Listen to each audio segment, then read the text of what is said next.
오늘의 주요 뉴스입니다. 더불어민주당과 야3당이 오늘 5.18 민주화운동 폄훼 발언으로 논란을 일으킨 자유한국당 의원 3명에 대한 징계안을 국회에 제출합니다. 여야 4당은 또 윤리위의 제소에 의원직 제명을 추진하는 한편 형사 고소도 할 예정입니다. 자유한국당이 오늘 오전 9시부터 오후 5시까지 새 지도부를 뽑는 전당대회 후보 등록을 받습니다. 전대 보이콧 의사를 밝혔던 오세훈 전 서울시장은 출마 쪽으로 가닥을 잡은 것으로 알려졌습니다. 2차 북미 정상회담을 앞두고 베트남 부총리 겸 외교부 장관이 오늘부터 14일까지 북한을 방문합니다. 공식적인 방문 목적 등은 밝히지 않았지만 김정은 위원장의 북빈 방문을 위한 사전 협의를 위한 것으로 보입니다. 어제 경기도 여주의 한 유리공장과 전남 여수 조선소에서 잇따라 안전사고가 발생해 근로자 2명이 숨졌습니다. 경찰은 정확한 사고 경위와 안전수칙 준수 여부를 조사하고 있습니다.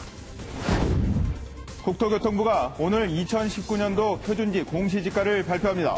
전국 평균 상승률은 9.5%로 예상되는데 서울은 14.1% 상승해 전국 시도 가운데 가장 많이 오를 것으로 전망됩니다.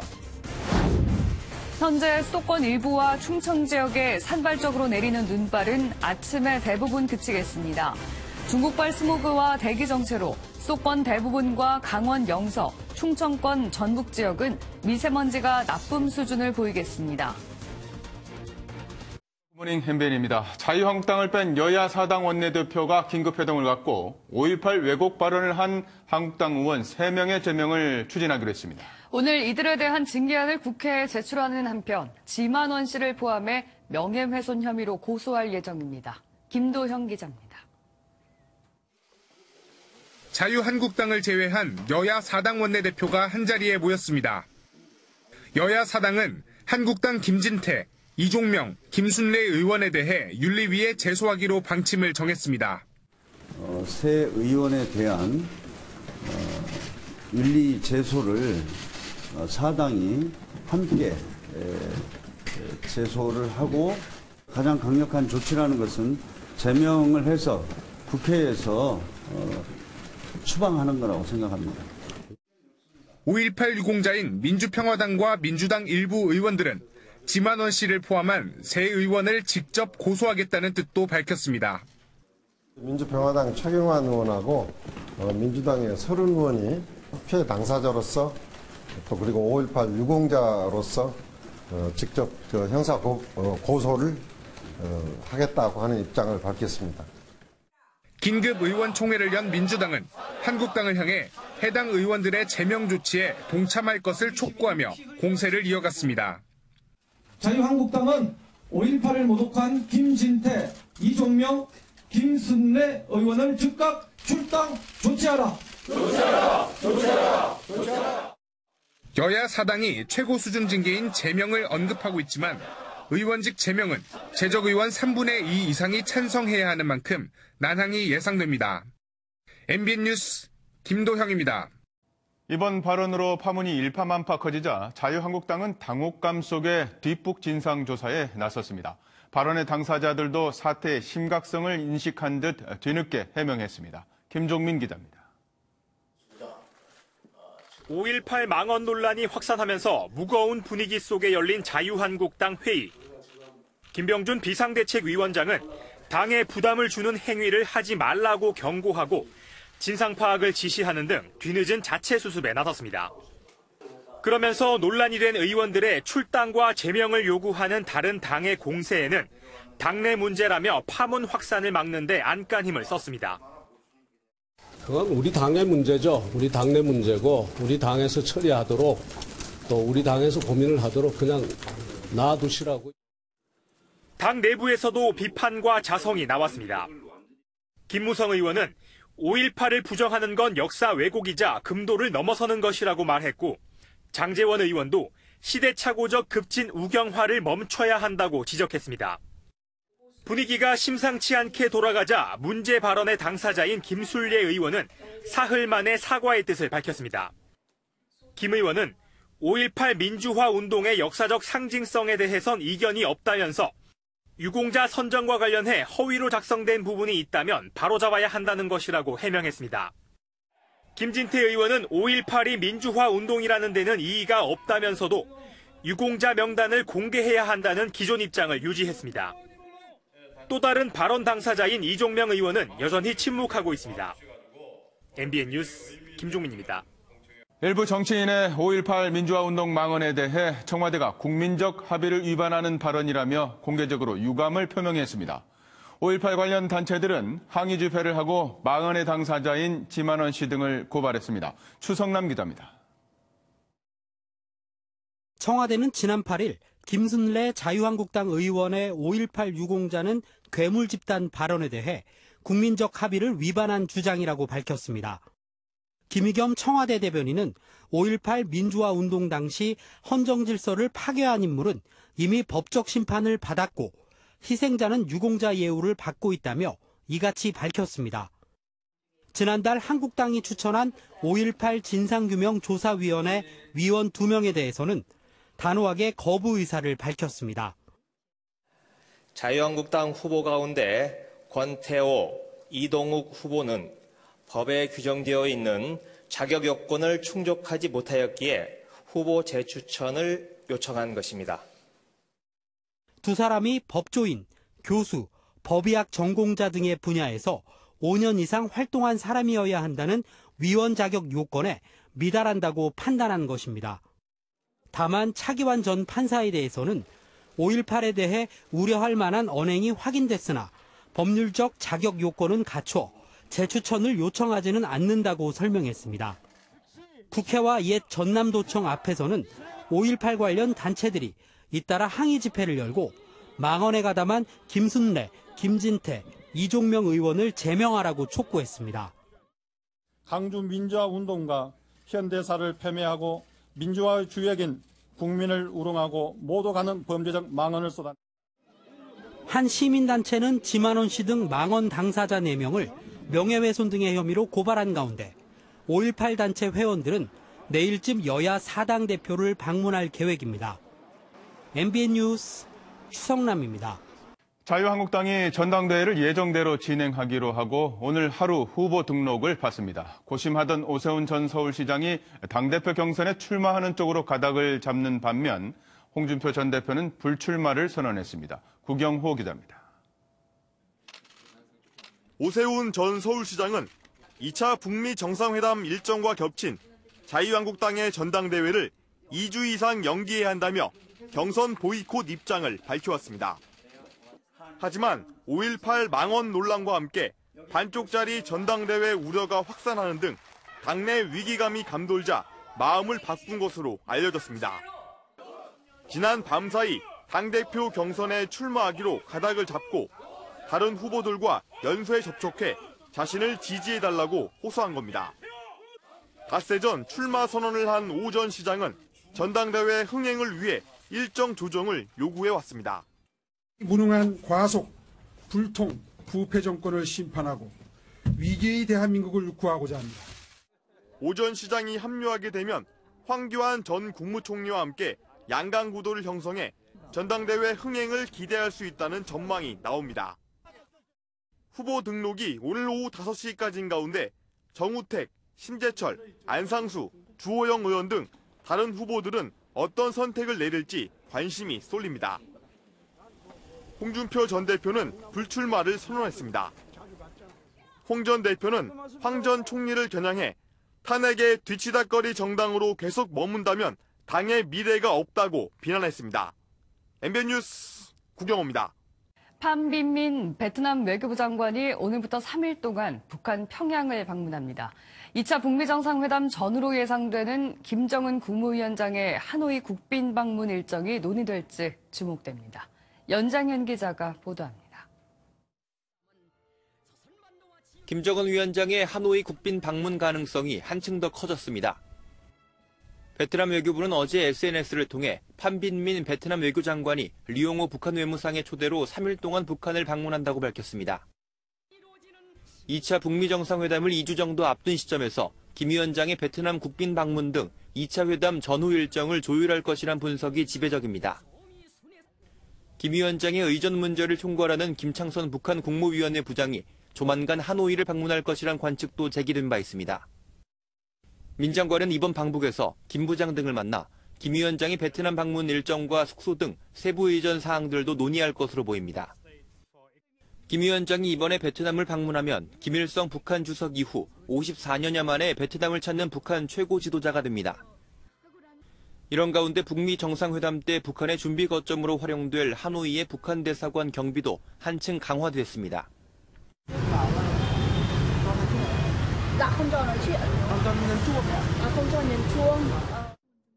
미국 역시 미국 대사관 인근에서 담당자 10여 명이 트럼프 대통령의 경호 계획을 마련 중인 것으로 알려졌습니다.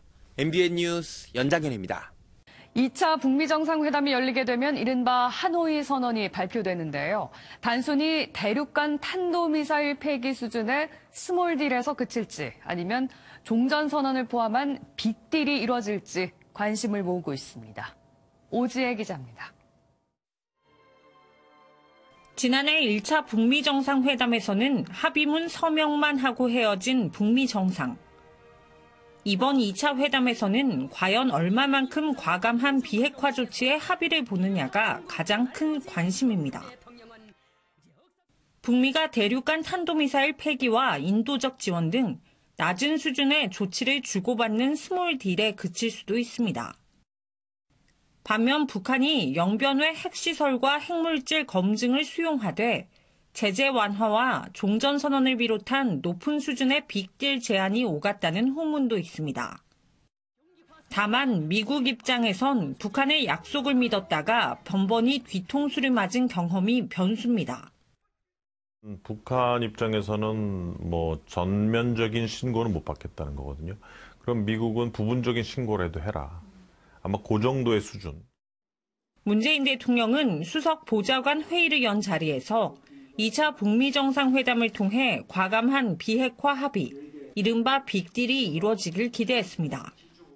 남북 관계를 한 차원 더 높게 발전시키는 결정적인 기회가 될 수 있다는 점입니다. 평화가 경제의 새로운 성장 동력이 되는 평화 경제의 시대를 함께 열어가야 합니다. 미국 내 대북 전문가들이 2차 북미 정상회담에 대한 회의론을 잇따라 내놓는 가운데 합의문을 둘러싼 북미 간 밀당도 치열해지고 있습니다. MBN 뉴스 오지혜입니다. 김영준 씨 사망사고 이후에도 안전사고가 끊이질 않고 있습니다. 어제 하루에만 유리공장과 조선소에서 안전관리 소홀로 추정되는 사고가 발생해 근로자 2명이 잇따라 숨졌습니다. 주진희 기자입니다.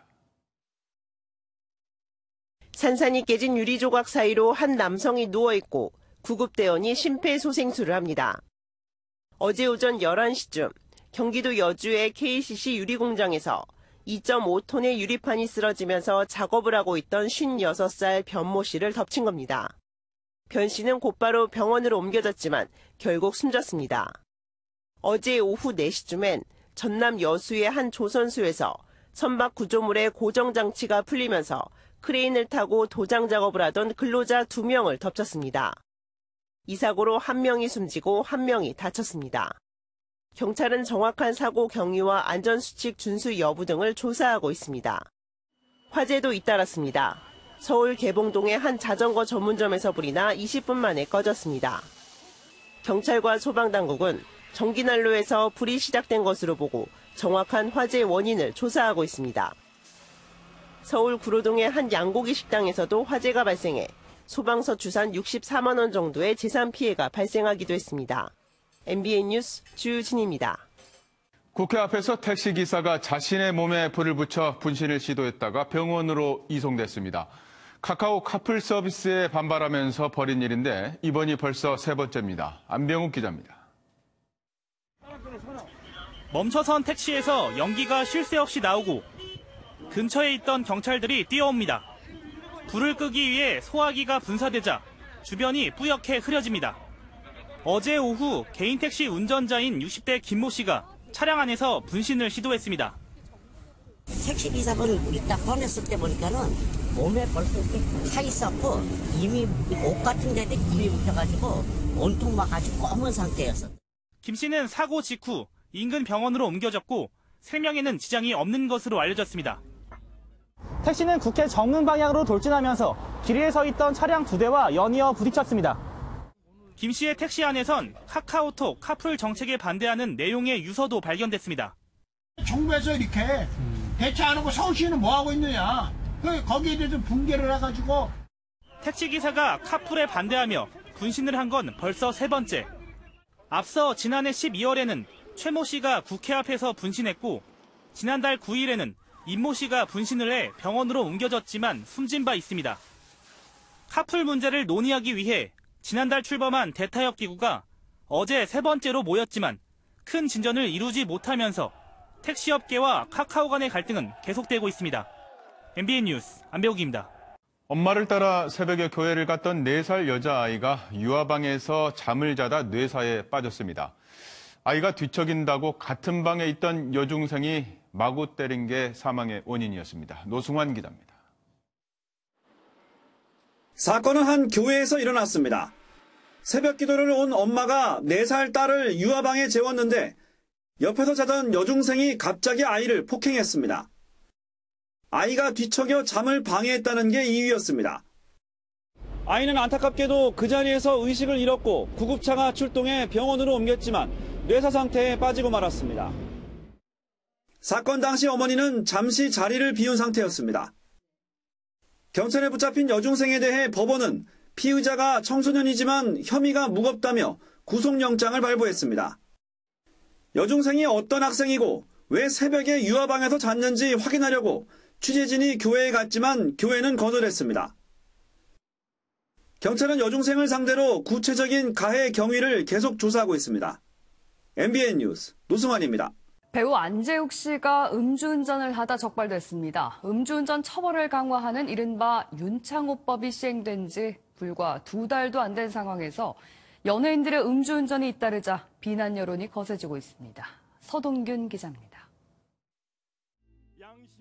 중견 배우 안재욱 씨가 음주운전을 하다 적발됐습니다. 안 씨가 단속에 걸린 건 그제 오전 10시쯤 전북 동전주 톨게이트 앞. 전날 전주 공연을 마치고 마셨던 술이 깨지 않았지만 운전대를 붙잡았던 것입니다. 적발 당시 안 씨의 혈중 알코올 농도는 0.096%로 면허 정지 수준이었습니다. 안 씨는 지난 2003년에도 음주운전으로 접촉사고를 내 면허가 취소된 바 있습니다. 안 씨는 절대 해선 안 될 일을 했다며 자숙의 의미로 앞으로의 공연에서 하차하겠다고 밝혔습니다. 다만 오는 16일과 17일 예정된 공연은 하차할 경우 큰 혼란이 빚어질 것을 감안해 속죄의 마음으로 관객 앞에 서기로 했다고 전했습니다. 지난해 말부터 윤창호법이 시행되며 음주운전 처벌 수위가 높아졌지만 배우 손승원이 음주운전으로 구속되는 등 연예인들의 음주운전이 끊이질 않고 있습니다. MBN 뉴스 서동균입니다. 훔친 차로 고속도로 100여 킬로미터를 질주한 것도 모자라서 또래 여학생을 강제로 태워 7시간 동안 끌고 다닌 중학생 5명이 체포됐습니다. 정시훈 기자가 보도합니다. 중앙선을 넘나들며 추격전을 펼치는 경찰차. 앞서가던 흰색 승용차가 갑자기 중앙선을 넘어 주유소에 들어가더니 다시 나와 도로를 가로지릅니다. 순간 맞은편에서 오던 승용차가 아슬아슬하게 충돌을 피해갑니다. 또다시 보이지 않을 정도로 손살같이 도망칩니다. 경찰차 3대가 앞서에 앞을 가로막고서야 도심 추격전이 끝납니다. 실랑이 끝에 붙잡힌 운전자는 놀랍게도 10대 중학생이었습니다. 운전대를 잡은 김모군은 광양에서 전날 밤 차를 훔친 뒤 밤새 무려 100km 넘는 고속도로를 달려 광주에 왔습니다.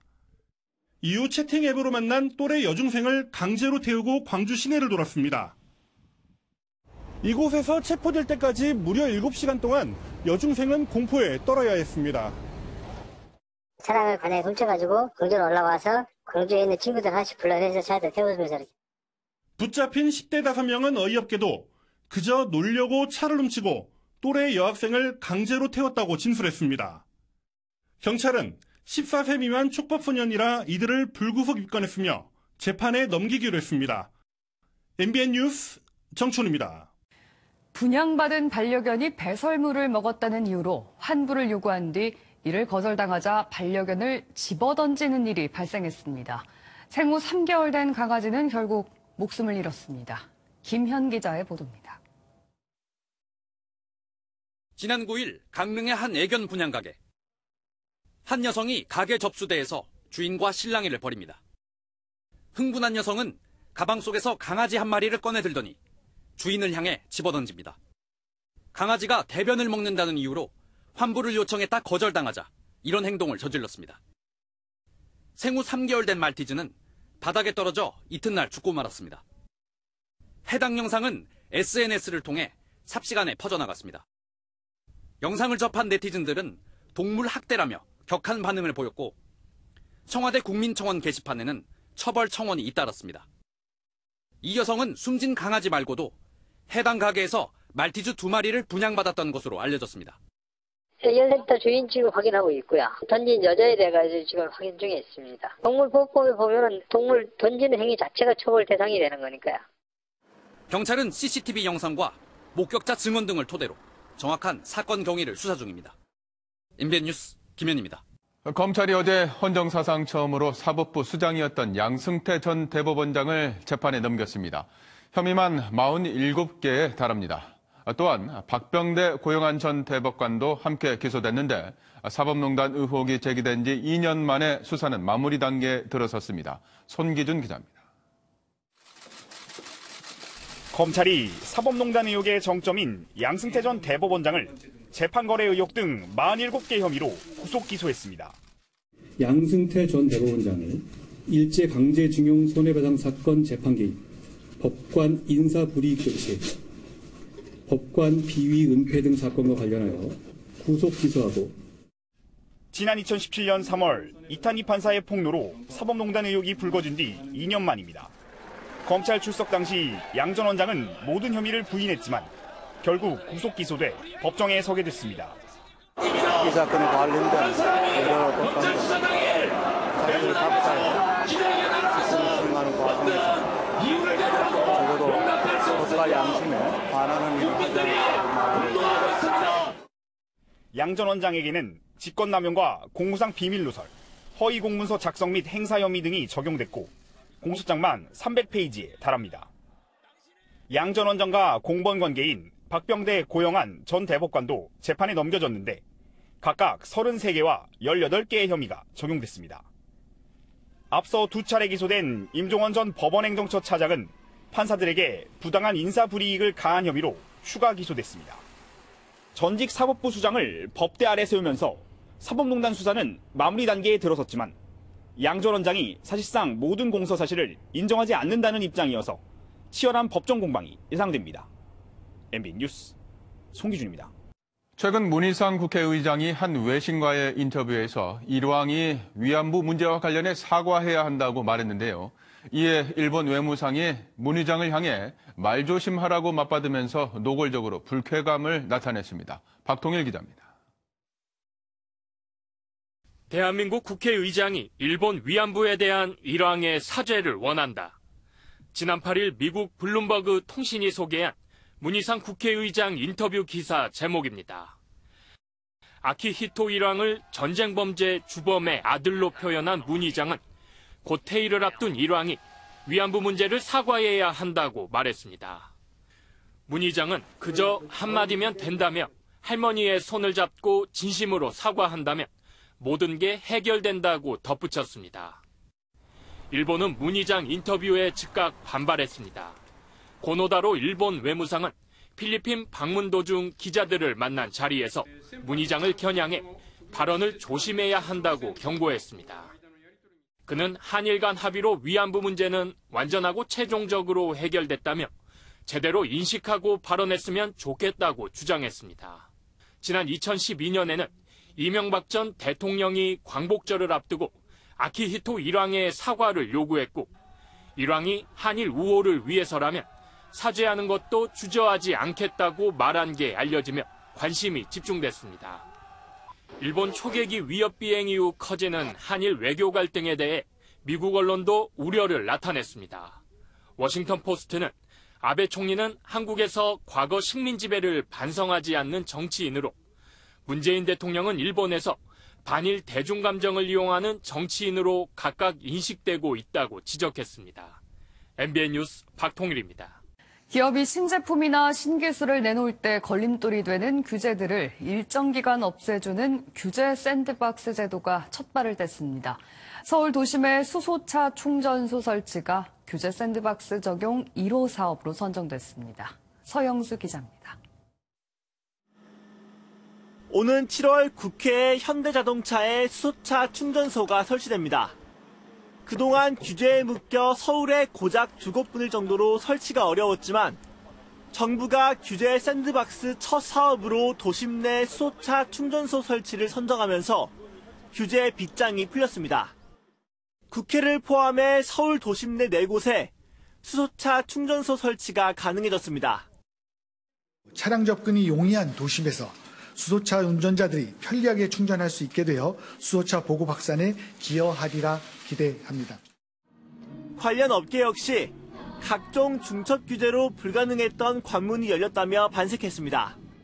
기업의 새로운 기술이나 제품 출시가 기존의 불합리한 규제 때문에 발목 잡히는 것을 막기 위한 규제 샌드박스 제도의 1호 사업입니다. 정부는 디지털 버스 광고와 유전체 분석 건강 서비스 사업, 전기차 충전용 과금형 콘센트 관련 규제도 함께 풀기로 했습니다. 규제 샌드박스에 승인되면 앞으로 최대 2년 동안 기존 규제에 얽매이지 않고 사업을 벌일 수 있게 됩니다. 정부는 규제 샌드박스 적용을 신청한 추가 안건들에 대해서도 이번 달 말 심의에 들어갈 계획입니다. MBN 뉴스 서영수입니다. 정부가 전국 표준지 공시지가를 오늘 발표합니다. 시세에 비해서 지나치게 낮게 평가돼 있어서 현실화가 필요하다는 정부 말대로 고가 부동산을 중심으로 대폭 인상이 예상됩니다. 신동규 기자입니다. 국내에서 가장 땅값이 비싼 서울 명동 네이처 리퍼블릭입니다. 지난해 공시지가는 1제곱미터당 9,130만 원이었는데 올해는 1억 8,300만 원으로 2배 급등할 전망입니다. 정부가 단독주택에 이어 시세보다 저평가된 토지 역시 공시지가를 올리겠다고 밝힌 데 따른 겁니다. 지역별로 대표성을 가진 전국 50만 개 필지에 대한 공시지가를 오늘 발표하는데 서울이 14.1%, 광주 10.7%, 부산은 10.3%가량 올라 전국이 평균 9.5% 높아질 걸로 보입니다. 특히 서울의 상승폭은 7% 올랐던 지난해의 2배로 12년 만에 가장 많이 오를 전망입니다. 고가 부동산일수록 더 오를 것으로 보이는데요. 서울 강남권이나 중구 일대 중심 상업지의 공시지가가 크게 오를 것으로 예상됩니다. 문제는 땅에 매기는 세금의 기준이 되는 공시지가가 오르면 땅 주인들이 세입자에게 부담을 전가할 수 있다는 겁니다. 상권을 활성화시킨 상인들이 높아진 임대료 부담을 감당하지 못해 쫓겨나는 이른바 젠트리피케이션 우려도 나옵니다. 건물주의 표준지 공시지가 인상에 대한 세금 부담에 대한 부분들이 임대료로 전가될 가능성들이 많이 있어 보입니다. 한편 서울 강남구나 중구처럼 20%를 넘는 상승률이 예상되는 지역은 하향 조정을 요구하고 있어 인상폭이 다소 낮아질 수도 있습니다. MBN 뉴스 신동규입니다. 누구나 한 번쯤은 먹어봤을 광어 가격이 요즘 추락을 거듭하고 있는데요. 양식업자는 믿지고 팔 정도라는데 정작 소비자는 여전히 비싼 가격에 혀를 내두릅니다. 그 이유가 뭔지 김민수 기자가 알아봤습니다. 국내 소비량의 80%를 생산해 공급하는 제주도의 한 광어 양식장. 양조장 바닥을 가득 메운 광어가 반갑긴 하지만 최근 일본산 방어 등 경쟁 횟감에 밀리면서 산지 가격이 폭락했습니다. 지난해 생산 원가가 11,000원인 걸 감안하면 광어 1kg을 팔 때마다 양식업자는 2,000원 정도 손해입니다. 산지 가격이 생산 원가를 밑돌고 있지만 소비자들은 아직도 광어가 비싸다고 말합니다. 여기 와서 보니까 가격이 글쎄요. 느낌상으로 많이 비싸졌어요. 소비자들이 값싼 광어를 볼 수 없는 이유는 생산자와 소비자 사이에 들어선 유통업자 때문입니다. 광어 1kg을 10,000원에 팔아도 현지 유통업자와 도매상이 마진을 매기면 소비자 가격은 2~3배가 훌쩍 오르는 실정입니다. 정부는 아직 유통 과정에서 중간 마진이 얼마나 매겨지는지도 정확히 파악하지 못하고 있습니다. 그나마 해양수산부가 내년에 수산물 직거래 촉진센터를 설립하는 등 불투명한 유통구조를 개선하겠다는 방침입니다. MBN 뉴스 김민수입니다. 전통시장 활성화를 위한 온누리 상품권이 지난달 말 한시적으로 10% 할인 판매되면서 품귀 현상까지 빚어졌는데요. 그런데 이 상품권 실제로 전통시장에서 제대로 쓰이고 있을까요? 노태현 기자가 취재했습니다. 전통시장을 살리기 위해 설 연휴 직전 열흘가량 10% 할인 판매됐던 온누리 상품권. 큰 폭의 특별 할인에 품귀 현상까지 빚어지며 판매 현장에선 일찌감치 동나버렸습니다. 그렇다면 이렇게 절찬리에 판매된 온누리 상품권은 전통시장에서 실제로 쓰였을까? 온누리 상품권 다른 데로 다 건너갔는가 봐. 지금 들어오는 게 아니라. 어렵게 구한 온누리 상품권입니다. 1인당 최대 구매 한도인 50만 원어치를 45만 원에 구입했는데요. 온라인 거래 사이트에 46만 원에 판매한다고 올려보겠습니다. 게시글을 올리기 무섭게 상품권을 사겠다는 사람들의 전화와 문자가 줄을 잇습니다. 이중 상품권 거래를 업으로 한다는 사람을 직접 접촉해봤습니다. 구입한 상품권을 1, 2만 원 정도의 차액을 남기고 가맹점 상인에게 되판다고 귀띔합니다. 상인들은 싸게 구매한 온누리 상품권을 은행에 가져가면 액면가로 돌려받을 수 있다는 점을 노린 겁니다. 상인들이 사가지고 넘기는 그런 거는 조합이 있어요. 심지어 이런 거래가 조직적으로 대규모로 이루어지고 있다고도 말합니다. 회사 데서는 명절 때마다 50씩 나와요. 몇천 장, 몇만 장씩 이렇게 거래하고 그러니까. 이번 설을 맞아 시중에 풀린 온누리 상품권은 4,500억 원어치. 이 중 10% 할인액 450억 원을 메우는 건 결국 국민의 세금인 정부 재정입니다. 보전금액 상당수가 상품권 깡을 하는 사람들의 호주머니로 들어가면서 전통시장 활성화라는 취지가 무색해졌습니다. MBN 뉴스 노태현입니다. 보통 클래식 음악이라고 하면 다소 딱딱하고 어렵게 느끼는 분들도 있을 텐데요. 문턱을 낮춰서 누구나 즐겁게 관람할 수 있도록 한 공연들이 연이어 막을 올립니다. 이동훈 기자가 보도합니다. 우리나라를 대표하는 여성 피아니스트로 자리 잡은 손여름. 국내외를 오가며 연주 일정을 소화하는 가운데 대관령 겨울음악제 예술감독의 역할까지 하느라 요즘 바쁩니다. 강원도 강릉과 평창 등에서 16일까지 열리는 대관령 겨울음악제는 클래식을 비롯해 쉽고 친근한 크로스오버, 영화 음악까지 선보입니다. 두 대의 멜로디언으로 유튜브 인기 스타가 된 멜로디카맨, 피아니스트 5명이 모인 가족팀인 브라운네 5남매도 한국을 찾습니다. 정말 음악을 좋아하시는 그런 매니아층, 그리고 또 전혀 접해보시지 못했던 그런 분들 모두를 다 아우르고자 노력하면서 만드는 프로그램들이기 때문에 부담 없이 오셔도 좋을 것 같습니다. 다음 달 서울 롯데 콘서트홀에서는 보헤미안 랩소디, 퀸을 위하여를 공연합니다. 영화 속에 나왔던 명곡들을 오케스트라로 재해석하고 피아니스트 윤한이 협연합니다. 또 서울 올림픽 체조 경기장에서는 LA 피라모닉과 스타 지휘자 구스타보 두다멜이 존 윌리엄스 영화음악 콘서트를 개최합니다. 해리포터, 스타워즈, 주라기 공원, 조스 등 친근한 음악이 웅장함을 더해 관객들을 한껏 빠져들게 할 계획입니다. 문턱을 낮춘 클래식 공연. 무대를 기다리는 팬들의 기대는 더 높아지고 있습니다. MBN 뉴스 이동훈입니다. 프로배구 남자부 경기에서 6위 KB손해보험이 2위 현대캐피탈을 꺾고 3연승을 질주했습니다.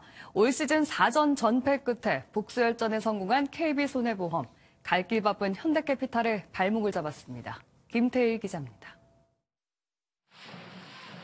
현대캐피탈 파다르가 연속 서브 득점에 성공합니다. 경기 초반부터 분위기를 잡아나가는 현대캐피탈.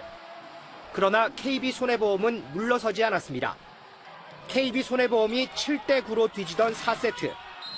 펠리페의 백어택 득점에 이은 하현용의 블로킹. 김정우의 백어택 강타가 연이어 터지며 역전에 성공합니다. 결국 KB손해보험이 세트스코어 3대1로 현대캐피탈을 물리치고 3연승을 질주했습니다. 펠리페가 24득점을 올리며 승리를 앞에서 끌었고 세터 황태기는 서브 에이스만 6개를 올리며 뒤에서 밀었습니다. 올 시즌 현대캐피탈의 4전 전패를 당한 KB손해보험. 5경기 만에 복수 혈전에 성공했습니다. 개인 한 경기 최다 득점을 올린 김정호는 고비마다 알토란 같은 활약을 하며 승리의 1등 공신이 됐습니다. 제가 이제 들어가서 이제 제 몫을 해줘야지 팀이 승리할 수 있고 그렇다는 생각이 좀 많이 들어서 좀 더 열심히 했던 것 같습니다. 반면 현대캐피탈은 최하위 한국전력에 완패한 데 이어 KB손해보험에까지 발목이 잡히며 2위 수성도 위태롭게 됐습니다. MBN 뉴스 김태일입니다. LG가 지난 설 연휴 근무 중 순직한 고 윤한덕 국립중앙의료원 중앙응급의료센터장에게 LG 의인상을 수여하고 유가족에게 유로금 1억 원을 전달하기로 했습니다. LG복지재단은 응급의료체계를 만들고 발전시키는 데 의지가 컸던 고인의 헌신적인 노력과 정신을 우리 사회가 함께 오래도록 기억하기를 바란다고 밝혔습니다. 서울 동부지검이 환경부 산하 기관 임원들에게 사표 제출을 종용했다며 자유한국당이 김은경 전 환경부 장관을 고발한 사건과 관련해 지난달 말 김 전 장관을 피고발인 신분으로 불러 조사했습니다. 김 전 장관은 검찰 조사에서 동향 등을 파악한 사실은 인정하면서도 부당한 압력을 행사하지 않았다며 혐의를 부인한 것으로 전해졌습니다. 요즘은 새로운 형태의 마켓이 많이 생기는데요. 그래도 이런 건 못 보셨을 겁니다. 화면으로 만나보시죠. 이곳은 두바이 인근. 바다를 떠가는 배가 보입니다. 그런데 이건 평범한 배가 아닌데요. 그 안을 들여다보니 먹을 것이 가득합니다. 바로 물 위를 떠다니는 슈퍼마켓인데요. 애플리케이션으로 주문하면 배달도 되고요. 특히 수상 스키를 즐기는 사람들에게 인기 만점이라고 하네요. 지금까지 굿모닝 월드였습니다. 강추위가 점차 누그러지고 있습니다. 오늘은 어제보다 기온이 더 오르겠는데요. 현재 서울의 기온이 영하 2.9도로 어제 같은 시각보다 4도가량 높고요. 한낮에는 4도 선까지 올라서 평년 수준과 비슷해지겠습니다. 다만 아직까지 내륙 곳곳에는 아침 기온이 영하 10도 안팎까지 떨어지는 곳이 있으니까요. 옷차림 든든하게 하셔야겠습니다. 강추위가 풀리자마자 어김없이 미세먼지가 찾아왔습니다. 대기가 정체된 데다가 국외 미세먼지까지 유입돼 서쪽 지방의 공기가 탁하겠는데요. 서울을 포함한 경기 남부와 강원 영서, 충청과 전북은 종일 나쁨 수준 나타내겠고요. 경기 북부는 오전에 공기가 탁하겠습니다. 현재 전국이 대체로 맑고 수도권은 산발적으로 눈이 날리고 있습니다. 오늘 전국이 맑다가 오후부터 구름이 많아지겠고요. 수도권과 충청은 아침까지 눈이 날리는 곳이 있겠습니다. 한편 서해안을 제외한 전국에는 건조특보가 발효 중입니다. 오늘 낮 최고 기온은 서울이 4도, 청주와 대전, 전주가 5도, 광주와 안동, 대구가 창원이 7도까지 오르겠습니다. 당분간 낮과 밤의 기온차가 크게 벌어지겠고요. 금요일에는 전국에 눈이나 비가 내리겠습니다. 날씨였습니다.